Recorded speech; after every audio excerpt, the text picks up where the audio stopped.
शहरामध्ये पाहणी केलेली आहे। 2 दिवसांपासून जिल्ह्यामध्ये मुसळधार पाऊस पडतोय। काही ठिकाणी तर ढगफुटी सदृश पाऊस झाला आणि खरीपातील पिकं जे ते आता सध्या पाण्याखाली तुम्ही स्वतः बघितलं। हा जिल्ह्याचा नसून अनेक जिल्ह्यांचा प्रश्न निर्माण झालेला आहे। निश्चितच आपल्याला अपेक्षेपेक्षा जास्त पाऊस पडलाय आणि जणू काही ढगफुटी झाली अशी परिस्थिती निर्माण झालेली आहे। आता मी म्हात्रेवाडी येथे आलेली आहे। खरं तर आज दिवसभर इथल्या पूरग्रस्त किंवा पावसामुळे झालेल्या हानीला भेट देण्याचा माझा पहिले दौरा होता, पण मुख्यमंत्री महोदय बीड जिल्ह्यात येत असल्यामुळे प्रोटोकॉल प्रमाणे मला तिथेही जायचंय। तर मी आज काही ठिकाणी पाहणी करणार आहे, मग मी अधिकाऱ्यांची बैठक देखील घेणार आहे।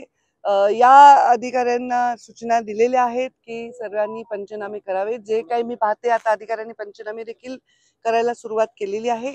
कॅबिनेटमध्ये देखील आम्ही या परिस्थितीचा आढावा घेतलेला आहे आणि शेतकऱ्यांना अशा वेळी दिलासा देण्यासाठी सरकार संपूर्णपणे शेतकऱ्यांच्या पाठीशी उभं राहील, अशा प्रकारची भूमिकाच घेईल असं आम्ही पालकमंत्री म्हणून तसाच रिपोर्ट सरकारला देणार आहोत।